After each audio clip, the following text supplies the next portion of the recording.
You are not poor because you do not work hard enough. You are poor because the moment money starts moving, you do not know where it is going. I know that sounds brutal, but economics was never created to comfort people. It was created to tell the truth, with numbers so cold they can make the human heart ache. There are people who work 12 hours a day and still cannot pay their bills. There are people who wake up at 5 in the morning, sit in traffic, swallow a cheap breakfast, drink bitter coffee, and tell themselves that maybe, if they just push a little harder, life will finally change. But when the end of the month arrives, their bank account is still thin, like an old piece of paper. The paycheck comes in, and then it disappears. Rent, electricity, school fees for the children, car payments, credit card interest, money borrowed from friends.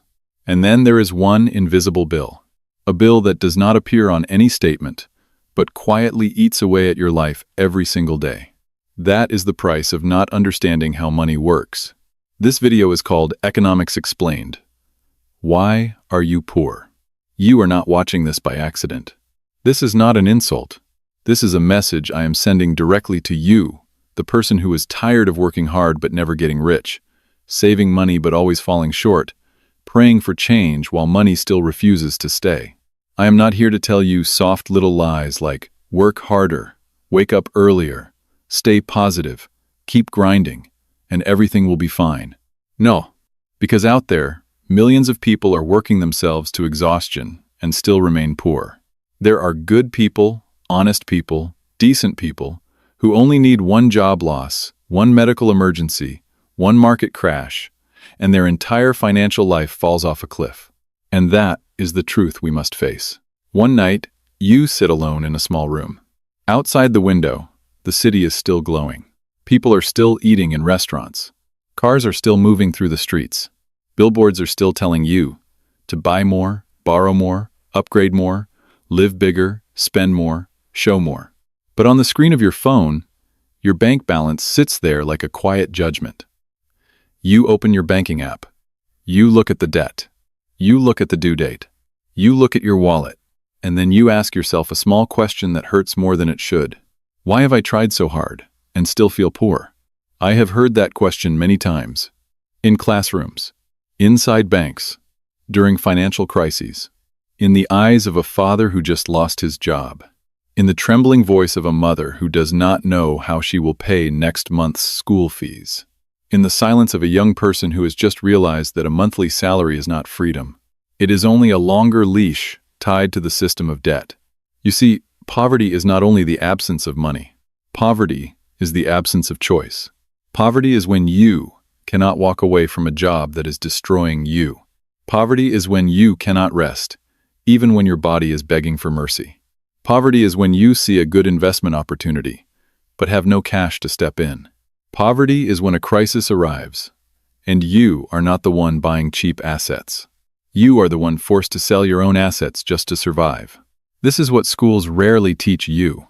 In a crisis, money does not disappear. It changes hands. When markets collapse, frightened people sell assets. Prepared people buy those assets. When banks tighten credit, people drowning in debt are pushed out of the game. People with liquidity are invited in. When the crowd sees blood in the market and runs away, those who understand the mechanics of economics open their notebooks, calculate real value, and wait for the right moment. In 2008, many families lost their homes, their jobs, their retirement funds, and their faith in the future.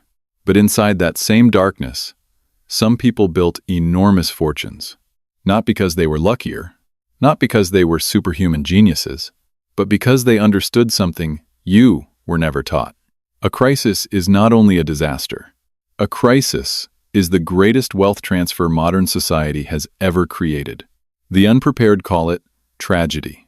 The prepared call it opportunity. And the most painful part is this. Both groups live in the same world. They read the same headlines. They watch the same market. They hear the same alarm bells. But one group loses everything. The other group quietly buys everything. In this video, I will not tell you a cheap story about getting rich fast. I will not promise that by watching until the end, you will become a millionaire. Those promises are cheap, and real economics does not sell fantasy. What I want to give you is a new pair of eyes, a new way to see money, debt, interest rates, assets, gold, land, bonds, market volatility, and most importantly, yourself. You will understand why hardworking employees can still remain poor.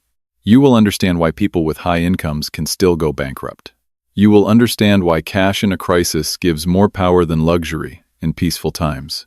You will understand why the fear of the crowd can sometimes become the asset of the rich. And you will understand one deep truth. To escape poverty, you cannot only make more money. You must learn how to keep money. You must learn how to make money work. You must learn how to recognize when real assets are being sold for cheap. You must learn the difference between what makes you look rich and what actually makes you free. You may be in debt right now. You may feel lost right now. You may be looking at your bank account with shame. But I want you to hear this carefully. Shame does not pay debt. Fear does not build wealth. Complaining does not change cash flow. Only understanding can do that. And from this moment forward, if you stay with me, we will walk into a lesson you should have been taught a long time ago. A lesson about how money moves during a crisis. A lesson about why poor people sell at the bottom while rich people buy in silence. A lesson about interest rates, debt, assets, and financial doors that most people only notice after they have already closed. You do not need to be born into a rich family to begin understanding money. But if you keep living without understanding money, then no matter how much you earn, this system will find a way to take it back from you. So stay with me for the next few minutes. Not to hear a dry lecture, but to look at your own financial life with clearer eyes. Because the real question is not why you are poor. The real question is this: after understanding what you are about to learn, will you still accept being poor the same old way? You are not poor because you lack effort. You are poor because you do not understand where money flows. You are not poor because you do not work hard enough. You are poor because when money starts moving, you do not know where it is going. I know that sounds cruel, but economics is not designed to comfort people. Economics is designed to reveal the truth, even when that truth hurts. I have met many people who work harder than the rich, wake up earlier than the rich, sacrifice more than the rich, and still remain trapped. They are not lazy. They are not foolish. They are not weak. They are simply standing on the wrong side of the money flow. A man once came to me after losing his job during a financial downturn. He had worked for more than 20 years. He paid his bills on time. He did not gamble. He did not waste money on luxury. He believed that if he stayed responsible, life would eventually reward him. Then the economy slowed down. Orders fell. The company cut costs. His salary was reduced. And one afternoon, he was called into a quiet office and told the sentence, "Millions of people fear. The company is sorry." That was it.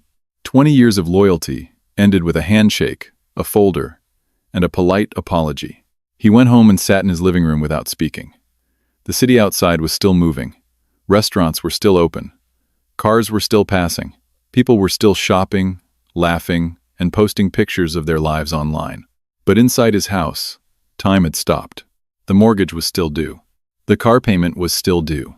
His child's school fees were still due. His mother still needed medicine. The bank did not care that he was afraid. Interest did not pause, because his heart was broken. Bills do not have sympathy. So he started selling. First, he sold a little gold. Then he withdrew his savings. Then he sold stocks from his investment account, right when the market was falling. He did not sell because those assets had no value. He sold because he needed cash. And this is where poverty becomes painful. The poor often sell not because they want to, but because they have to. The rich often buy not because they are braver, but because they prepared earlier. A few years later, the market recovered. The assets he sold began rising again. The same stocks he had let go of in fear were now owned by someone else. Someone with more cash. Someone with less debt. Someone who did not panic because they had built their position before the crisis arrived. That man was not defeated by laziness. He was defeated by a lack of liquidity. He was defeated by not understanding cycles. He was defeated by a system that taught him how to earn a paycheck, but never taught him how to survive when the paycheck stopped. My friend, hard work is honorable, but hard work without financial understanding is like rowing a boat with all your strength while having no idea where the river is taking you. You may be exhausted. You may be disciplined. You may even be proud of how much you have endured. But if the current is moving against you, effort alone will not save you. Most people believe money lives inside income. That is the first mistake. Money does not live inside income. Money lives inside flow. It flows from wages to bills, from bills to banks, from banks to interest, from interest to asset owners, from the frightened to the prepared, from the over-leveraged to the liquid, from the person who needs cash today to the person who saved cash yesterday. During good times, everyone looks confident. People buy bigger homes, newer cars, more expensive phones, and better lifestyles. Credit feels like freedom. Monthly payments feel normal. Debt feels harmless. But debt is very gentle in good times and very violent in bad times. When the economy turns, the same debt that once made people feel successful begins to expose the truth. The house becomes pressure. The car becomes pressure. The credit card becomes pressure. The lifestyle becomes pressure. And suddenly, the person who looked rich discovers that they were not rich. They were only expensive. There is a difference. Looking rich requires spending money. Being rich requires keeping control of money. The modern world wants you to confuse those two things. Every day, your phone tells you to buy more. Advertising tells you to upgrade. Social media tells you that everyone else is winning. Banks tell you that you qualify for more credit. Stores tell you that you deserve it. And yes, maybe you do deserve a better life. But you also deserve peace. You deserve freedom. You deserve a future that is not owned by payments. You deserve to sleep without fearing a banking notification. You deserve to see an opportunity and have the cash to act. That is why financial maturity begins with one simple question. Where is my money going? Not how much did I earn? Not how much do people think I have? Not how successful do I appear? Where is my money going? If your money enters your account and immediately leaves for rent, debt, interest, subscriptions, emotional spending, and things that lose value, then you are not building wealth. You are only passing money through your hands. You have become a transfer station. Money visits you. It does not stay with you. And if money never stays, it never grows. This is why many people with high incomes still go broke. Their income rises, but their lifestyle rises faster. Their salary grows, but their debt grows with it. Their image improves, but their balance sheet becomes weaker. A person can make a lot of money and still be financially fragile. That is not a mystery. That is mathematics. The rich study balance sheets. The poor study paychecks. The rich ask, what assets are producing income for me? The poor ask, can I afford the monthly payment?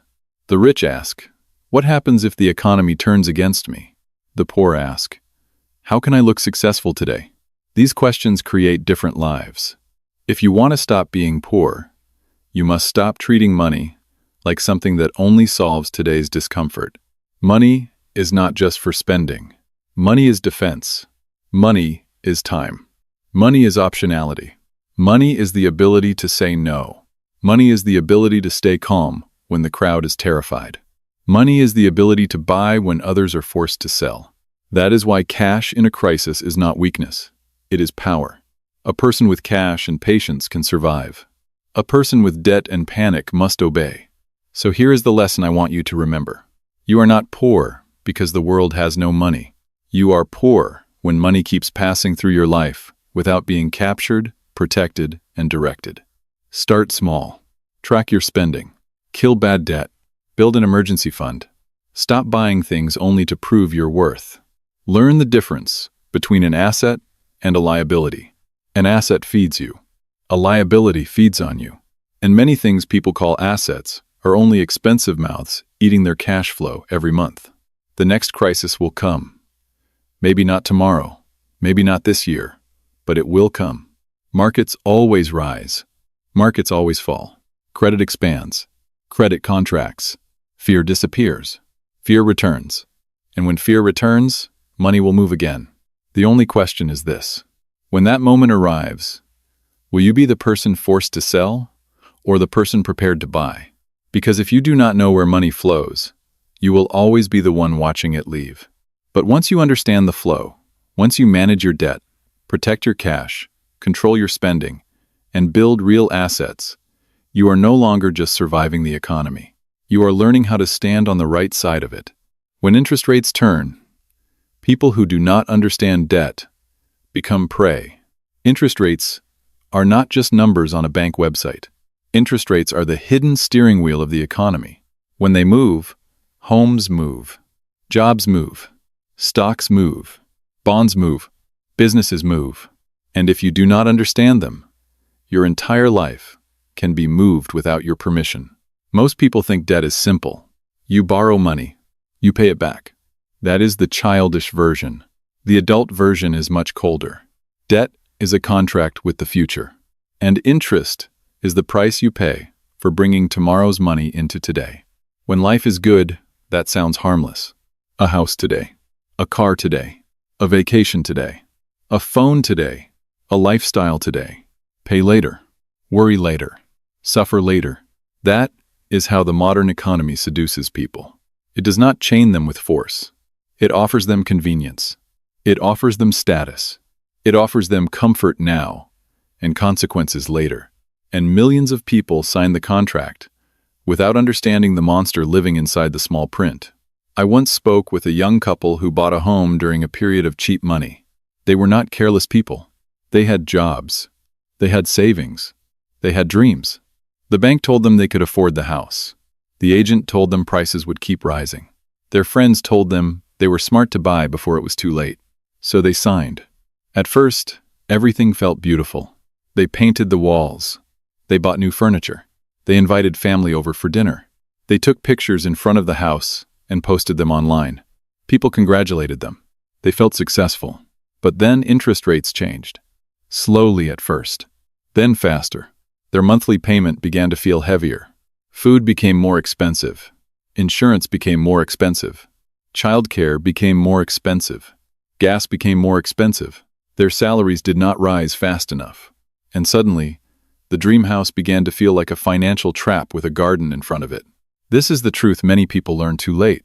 You do not own an asset just because your name is on the paperwork.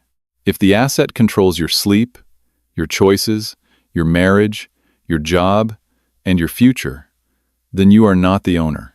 You are the servant. That is what debt can do when interest rates turn against you.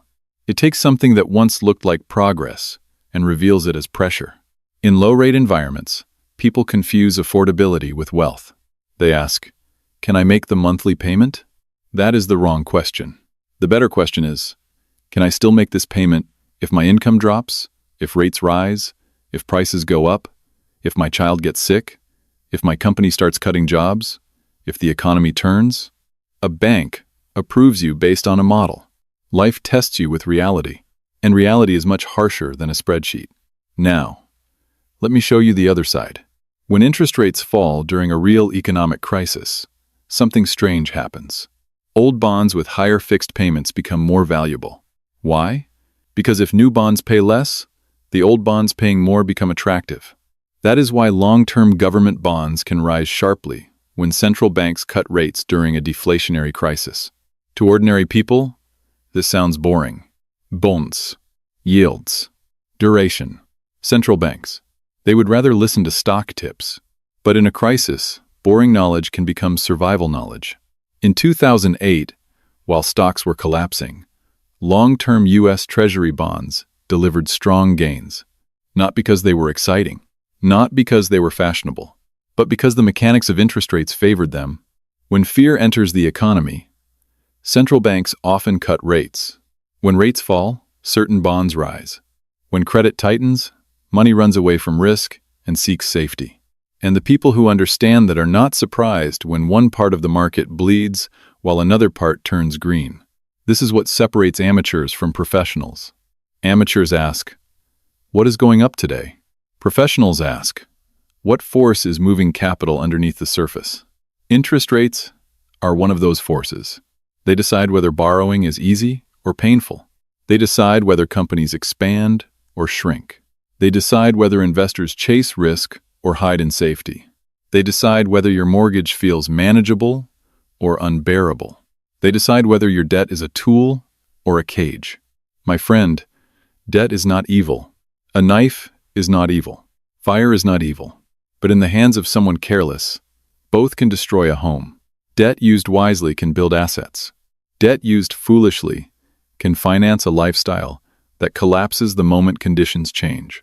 The rich often use debt to buy assets that produce income. The poor often use debt to buy things that produce payments. That difference is everything. One person borrows to acquire a rental property, a business, a productive asset, or a strategic position. Another person borrows to look successful in a life that is already financially fragile. One debt creates cash flow.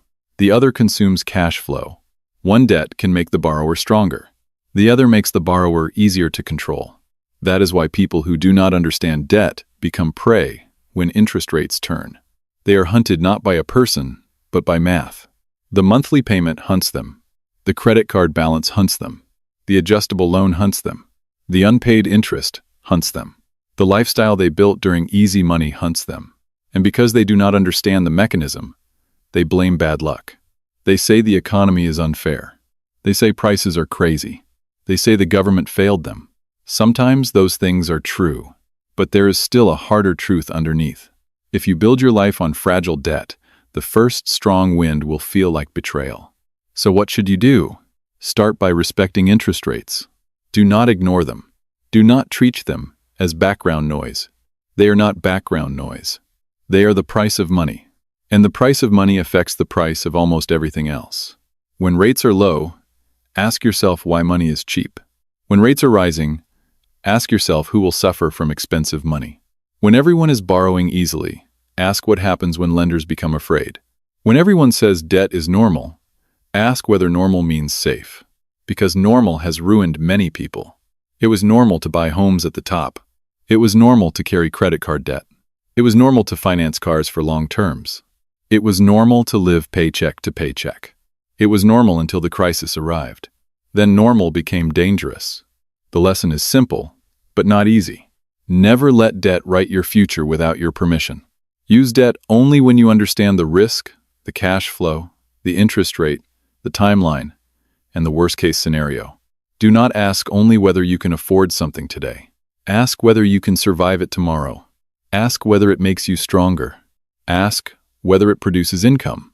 Ask whether it gives you freedom or steals it slowly every month. Because when interest rates turn, the economy does not ask who had good intentions. It asks who was prepared. It asks who had liquidity. It asks who kept debt under control. It asks who understood the cost of borrowing before the bill came due. And here is the painful truth. Many people do not go broke because they earned too little. They go broke because they borrowed as if nothing bad would ever happen. Do not be that person. Do not build a beautiful life on a weak foundation. Do not confuse approval from a bank with financial wisdom. Do not confuse low monthly payments with affordability. Do not confuse debt with progress. Because the day interest rates move against you, all illusions become invoices. And every invoice eventually demands to be paid. The crowd's fear is the rich man's secret asset. Fear is not just an emotion. In financial markets, fear has a price. And when the crowd panics, that price can explode faster than almost anything else on earth.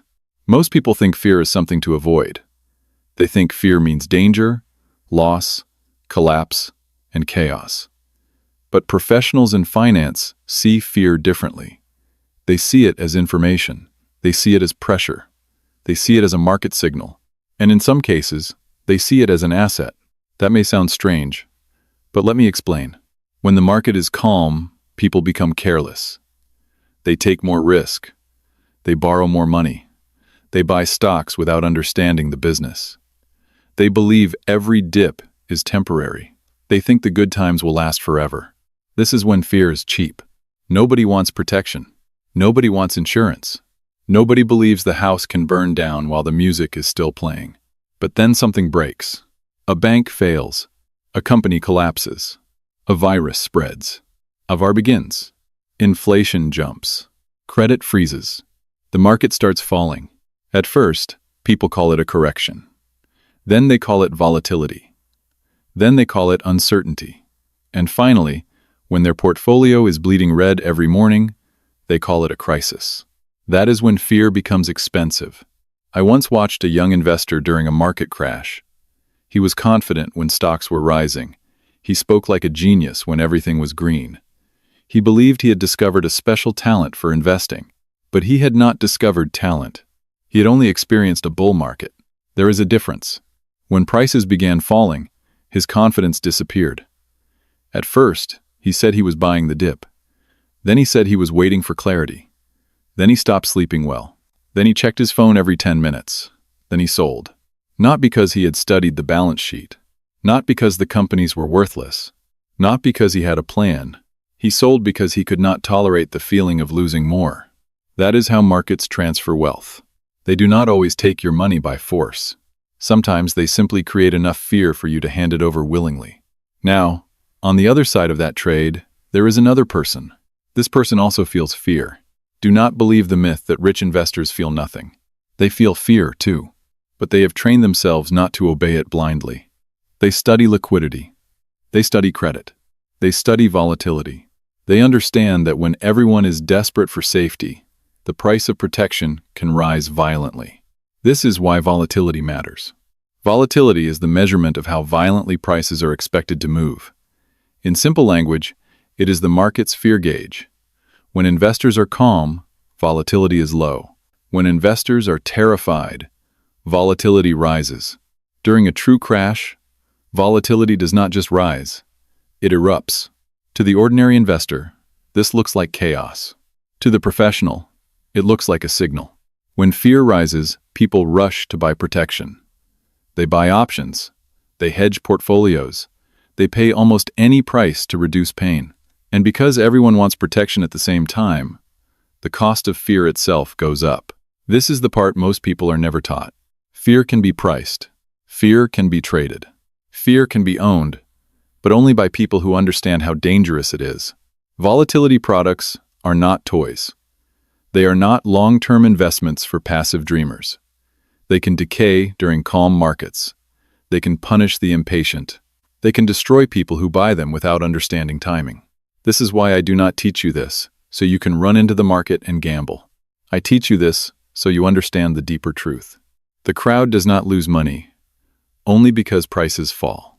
The crowd loses money because emotion controls decision-making at the worst possible moment. Fear is useful when it warns you early.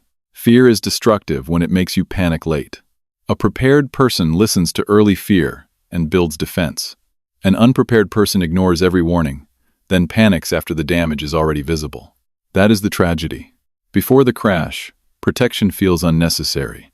During the crash, protection feels priceless. After the crash, everyone wishes they had prepared earlier. This pattern repeats again and again. People do not buy insurance when the sky is clear because they think it is a waste of money. Then the storm arrives, the roof tears open, and suddenly insurance feels like wisdom. But by then it is too late. Financial markets work the same way. The time to understand fear is before the crowd starts screaming. The time to build cash reserves is before your income disappears. The time to reduce bad debt is before banks tighten credit. The time to study assets is before they are on sale. The time to prepare your mind is before your portfolio turns red. Because when panic arrives, your intelligence becomes weaker. Your emotions become louder. Your memory becomes selective. You forget your plan. You forget valuation. You forget history. You only want the pain to stop. And the market knows this. The market is a brutal teacher. It does not care about your hopes. It does not care about your effort. It does not care that you had good intentions. It only exposes whether you prepared before the test began. This is why the rich often appear calm in crisis. It is not because they are morally superior. It is because they built systems before fear arrived. They have cash. They have access to credit. They have knowledge. They have watch lists. They have rules. They know what they want to buy if prices collapse. The poor and the unprepared usually have only emotion. They wait for the news to tell them what to do. But by the time the news is screaming, the best positions have often already been taken by people who were watching quietly before the headline. That is the difference. The crowd reacts. The prepared investor positions. The crowd asks, should I sell now? The prepared investor asks, what is fear mispricing? The crowd sees falling prices and thinks everything is broken. The prepared investor asks which assets are temporarily wounded and which assets are permanently damaged. This distinction can change a life. Not every falling asset is an opportunity. Some things fall because they deserve to fall. Weak companies collapse. Bad debt gets exposed. Fraud is revealed. Poor management is punished. But sometimes good assets fall because people need cash immediately. They sell what they can, not what they should. They throw valuable assets into the market because survival matters more than price. That is when fear creates opportunity. Not for the reckless, not for the greedy, but for the patient, liquid, and educated. So what is the lesson? Do not worship fear. Do not ignore fear. Study fear. When you feel afraid, ask what exactly you are afraid of. Are you afraid because the asset is truly broken? Or are you afraid because everyone else is afraid? Are you selling because the facts changed? Or are you selling because your nervous system cannot handle uncertainty? Are you protecting your future? Or are you surrendering your future for temporary emotional relief? These questions are uncomfortable, but they are necessary. Because if you cannot control your fear, someone else will profit from it. That is one of the hardest truths in finance. Your panic can become another person's return. Your forced sale can become another person's entry point. Your emotional decision can become another person's long-term asset. The goal is not to become fearless. Fearless people often die first in markets. The goal is to become disciplined. Disciplined enough to prepare before the crash. Disciplined enough to hold cash when everyone mocks caution. Disciplined enough to avoid debt when easy money feels tempting. Disciplined enough to study when others are distracted. Disciplined enough to act when fear has made good assets cheap. So remember this. Fear will return. The crowd will panic again. The headlines will scream again. People will say this time is different. They always do. But underneath the noise, the same ancient transfer will begin. Money will move from the emotional to the prepared, from the leverage to the liquid, from the panicked seller to the patient buyer. And when that day comes, the question will not be whether fear exists. The question will be whether fear owns you, or whether you understand it well enough to use it. The rich buy the future when the poor are forced to sell the present. In every crisis, there is a moment when the poor stop thinking about opportunity and start thinking only about survival. That is the moment wealth changes hands. Not because the rich are always smarter, not because the poor are always careless, but because one side has liquidity and the other side has pressure. And pressure is expensive. When a person is under pressure, they do not negotiate from strength. They negotiate from fear. They sell what they can. They accept what the market offers. They take the price in front of them because tomorrow's bill does not care about long-term value. This is one of the cruelest truths in economics. The value of an asset and the price of an asset are not always the same thing. During calm times, people forget this. They look at prices and assume prices are truth. If a stock is high, they think it must be valuable. If real estate is rising, they think it must be safe. If everyone is buying, they think they must be right. But in a crisis, prices become emotional. Fear prices assets. Debt prices assets. Forced selling prices assets. A good company can fall because investors need cash. A strong bond can trade cheaply because a fund is facing withdrawals. A house can be sold below value because the owner lost income. A business can be bought for pennies because the bank will not extend credit. That is why the prepared investor does not only watch price. The prepared investor asks a deeper question. Who is selling and why? There is a world of difference between an asset being sold because it is worthless and an asset being sold because the owner is desperate. Most ordinary people never learn this distinction. They see falling prices and think danger. Professionals see falling prices and ask whether the danger is real or forced. This is the heart of distressed investing. Distress means pressure. It means someone must sell. It means the market is not calm. It means emotion, debt, deadlines, and survival are all standing in the same room. Imagine a business that owns real assets, has customers, has equipment, has inventory, and still produces value. But because credit markets freeze, it cannot refinance its debt. Suddenly, investors panic. Banks become cautious. Suppliers demand payment. Employees worry. The price of the company's debt collapses. To the public, it looks like disaster. To a skilled credit investor, it may look like an opportunity. Not because the investor loves suffering, but because the investor understands recovery value. Recovery value means what can realistically be recovered after the panic clears, after assets are sold, after debt is restructured, after the chaos becomes math again. And in deep crises, panic often pushes prices far below recovery value. That gap is where fortunes are made. But let me be very clear. This is not a game for the reckless. Buying distressed assets without knowledge is not bravery. It is financial self-harm. The rich do not simply buy everything that falls. They study the balance sheet. They study cash flow. They study debt maturity. They study legal claims. They study collateral. They study who gets paid first and who gets paid last. They know that in a crisis, not every cheap asset is a bargain. Some assets are cheap because they are dying. Others are cheap because someone else is being forced to sell. The difference can decide whether you build wealth or destroy it. Now bring this back to personal life.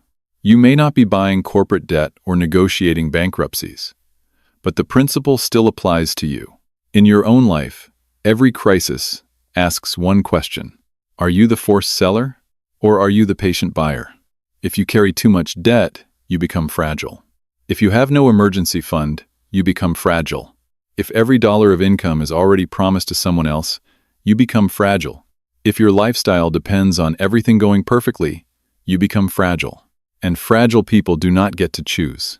They react. They sell. They borrow at bad terms. They accept bad prices. They make permanent decisions under temporary fear. That is how people lose assets they spent years building. A family sells a home because they cannot carry the payment. An investor sells stocks because rent is due. A business owner sells equipment because payroll is coming. A worker cashes out retirement savings because there is no other buffer. In every case, the problem is not only the crisis. The problem is entering the crisis with no room to breathe. Liquidity is breathing room. Cash is not glamorous. Cash does not impress people at dinner. Cash does not make you look rich on social media. But in a crisis, cash becomes oxygen. Without it, you gasp. With it, you can think. And the person who can think while others are gasping has an advantage. That is why the rich often seem calm when the world is falling apart. They are not calm because they know the future perfectly. No one does. They are calm because they are not being forced to sell today. They have time. They have reserves. They have options. And options are one of the most valuable assets in the world. The poor are often told to chase income. Make more. Work harder. Get a raise. Start a side hustle. And income matters. Of course it matters. But income without liquidity can still collapse. A high salary with high debt is not safety.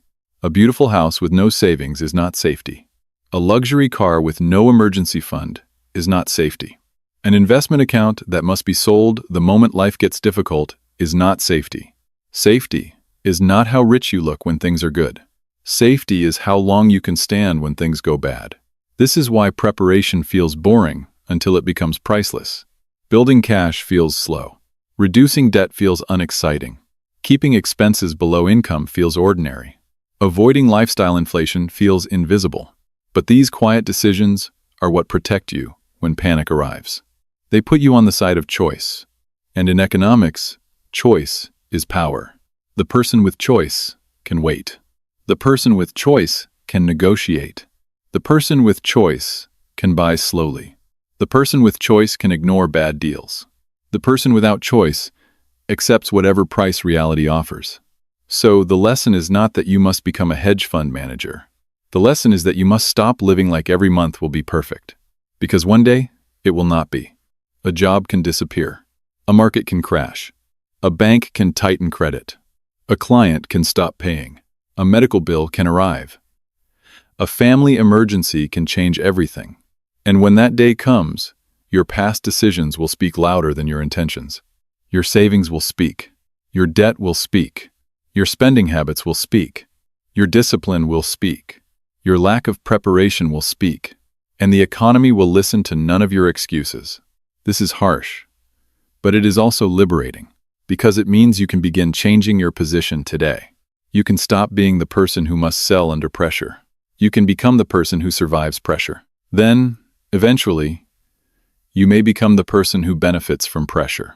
That journey does not begin with greed. It begins with discipline. It begins with keeping more than you spend. It begins with paying down dangerous debt. It begins with understanding what you own. It begins with knowing the difference between price and value. It begins with refusing to let temporary comfort steal permanent freedom. Remember this. In a crisis, the future goes on sale.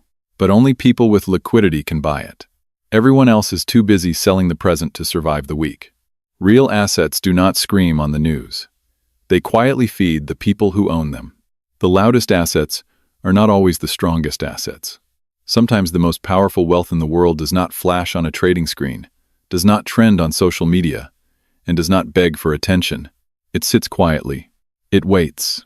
It produces. It survives. That is the nature of real assets. Most people are trained to chase what moves fast. A stock jumping 20%, a coin doubling overnight, a hot company everyone is talking about, a market prediction that sounds intelligent, a headline that promises easy money. But real wealth is often built in places that look boring to the impatient. Gold, land, food, energy, water, productive businesses, assets connected to human survival, not human excitement. This is where many people misunderstand financial crises. They think the goal is only to find what rises first when markets crash. But the deeper question is different. What still has value when confidence disappears? What still matters when banks panic, governments print money, currencies weaken, and people stop trusting the system? That is why gold has survived for thousands of years. Gold does not pay interest. Gold does not send you a dividend. Gold does not build a factory. But gold carries one ancient message. You can print paper, but you cannot print trust. In the first phase of a crisis, gold can fall.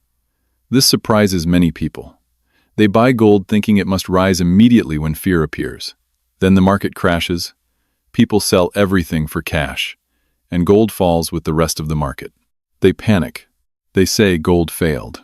But gold did not fail. They misunderstood the timing. Gold is not always the perfect asset during the first moment of panic. Gold often becomes powerful after the panic, when governments and central banks respond, when rates are cut, when money is printed, when balance sheets expand, when political leaders decide that the only way to calm the system is to create more currency. That is when gold begins to speak. Not loudly, not emotionally, but mathematically. If the number of currency units rises while trust falls, people begin searching for something that cannot be created by a committee. Gold is not a bet on chaos. Gold is a bet on the limits of human discipline. And history has shown again and again that when governments are under enough pressure, discipline becomes negotiable. Now, land is even more primal, especially agricultural land. A field does not care about the stock market. A farm does not care whether a banker in New York is afraid. A crop does not read financial news. People can stop buying luxury handbags. They can delay vacations. They can cancel subscriptions. They can sell second homes. But they cannot stop eating. That is why productive land has a different kind of value. It is not just real estate. It is a machine made of soil, water, time, sunlight, and biology. It produces something civilization cannot live without: food. During a financial crisis, many assets depend on confidence. Stocks depend on earnings, expectations. Bonds depend on credit. Banks depend on trust. Paper wealth depends on the belief that tomorrow will function much like yesterday. But farmland depends on a simpler truth. People need calories. That does not mean farmland is easy. It is not. Land can be illiquid. It can be expensive. It can be affected by weather, politics, taxes, water rights, and management mistakes. A person should never romanticize an asset just because it feels ancient. But the lesson remains powerful. The closer an asset is to human necessity, the deeper its foundation usually is. This is why the wealthy often think in layers. They may own financial assets. They may own businesses. They may own bonds. They may own stocks. But many also want ownership of things connected to reality. Land, energy, infrastructure, food production, metals, real estate that produces rent, businesses that produce cash flow. They do not want all of their wealth trapped inside promises. Because a financial asset is often someone else's obligation. A stock is a claim on future profits. A bond is a claim on future payments. A bank deposit is a claim on a financial institution. A currency is a claim on public trust. These things can be useful, but they are still claims. Real assets remind us that wealth should not only exist on paper. It should touch the world. It should produce something. It should solve a problem. It should feed, house, power, transport, or protect human life. This is one reason poor people are often trapped. They spend most of their money on things that lose value. The middle class often spends money on things that look like wealth. The rich try to acquire things that produce value. That difference compounds over time. A car gets older. A phone becomes outdated. A luxury item becomes yesterday's fashion. But a productive asset can keep working. A rental property can collect rent. A business can generate profit. A farm can produce crops. Gold can preserve purchasing power when currency trust weakens. A strong asset does not need to impress people today if it protects you tomorrow. This is the part modern culture does not want you to understand. It teaches you to admire consumption. It shows you the car, the watch, the vacation, the house, the lifestyle, but it rarely shows you the balance sheet behind the image. It rarely shows you the debt. It rarely shows you the stress. It rarely shows you the person who looks rich but owns nothing that produces cash. And it rarely shows you the quiet investor who lives simply while accumulating assets no one applauds. Real wealth is often invisible at the beginning. It does not always look exciting. It looks like discipline. It looks like patience. It looks like saying no. It looks like buying value instead of buying approval. It looks like choosing assets that can survive bad weather, bad markets, bad headlines, and bad political decisions. My friend, this is not a command to buy gold or farmland tomorrow. That would be too shallow. The real lesson is bigger. You must learn to separate price from value, noise from substance, paper promises from productive reality, appearance from ownership. When you look at your financial life, ask yourself one question. What do I own that still matters when confidence disappears? If the answer is nothing, do not feel ashamed. Feel awakened. Because awakening is the beginning of control. Start where you are. Build cash. Reduce bad debt. Learn how assets work. Study real businesses. Understand inflation. Understand interest rates. Understand why land, food, energy, and productive capital matter. Stop worshiping things just because they are popular. The crowd usually sees the value of real assets too late. They notice gold after trust has already broken. They notice land after food prices have already risen. They notice cash flow after their income disappears. They notice safety after risk has already punished them. Do not live that way. The purpose of economic education is not to predict every crisis perfectly. No one can do that. The purpose is to build a life that does not collapse when the prediction is wrong. Real assets help teach that lesson. They remind you that wealth is not just a number on a screen. Wealth is control. Wealth is resilience. Wealth is production. Wealth is the ability to endure when the financial system trembles. So remember this. The assets that scream the loudest often attract the crowd. But the assets that quietly produce value are the ones that often protect generations. And in the end, the question is not only how much money you made. The deeper question is this.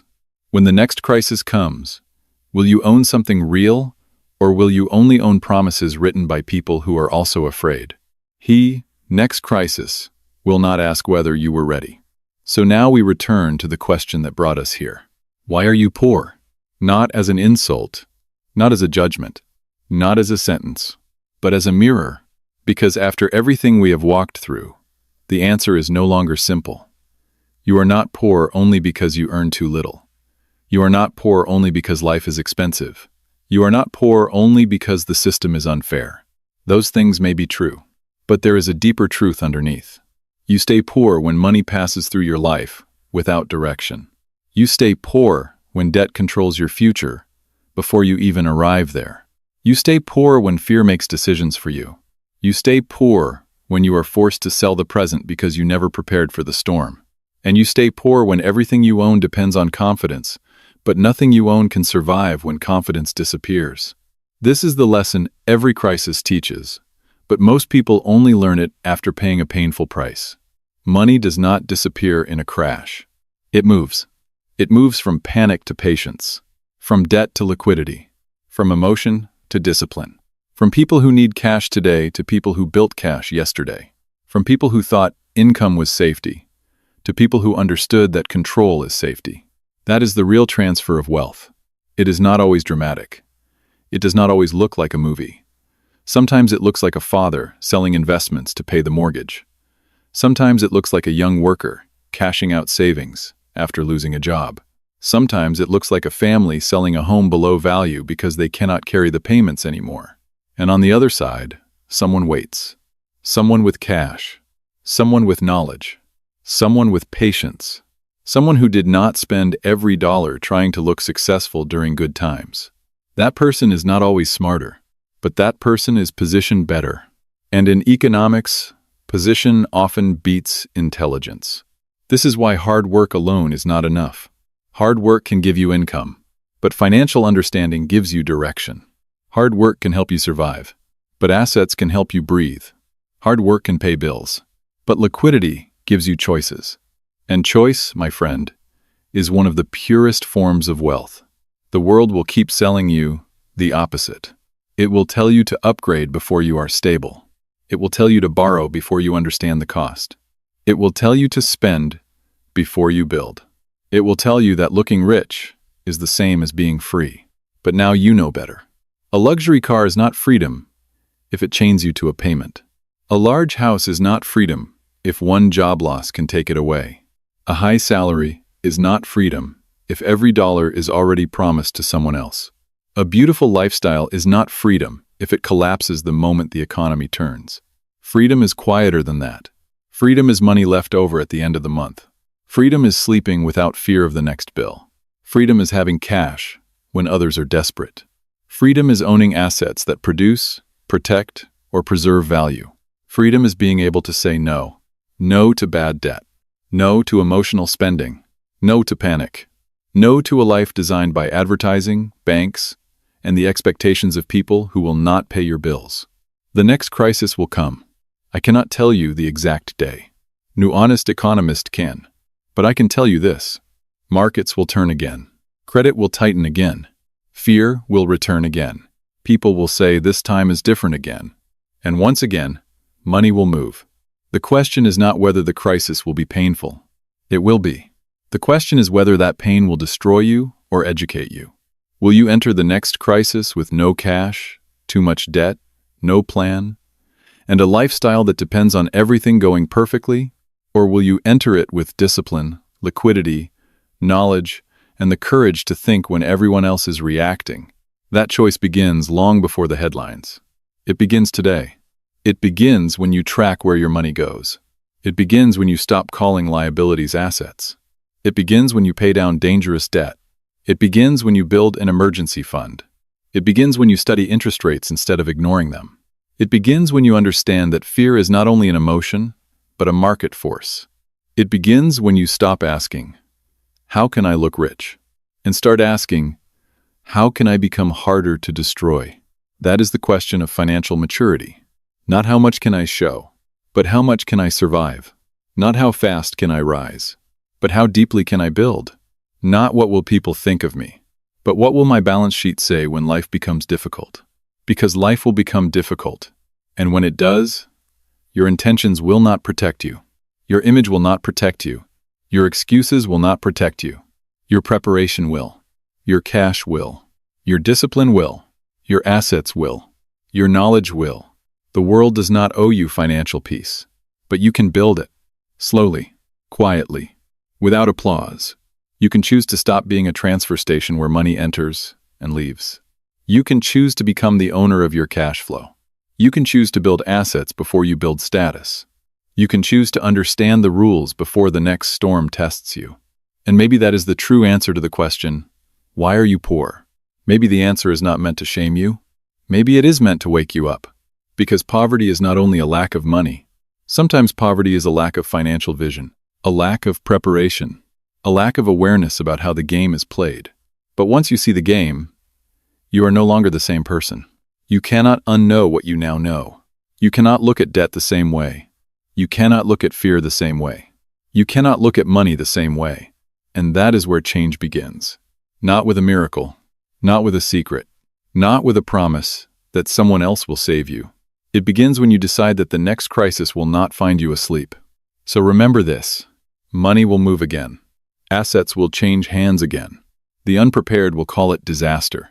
The prepared will call it opportunity. And when that day comes, the economy will ask only one question. Which side of the transfer are you on?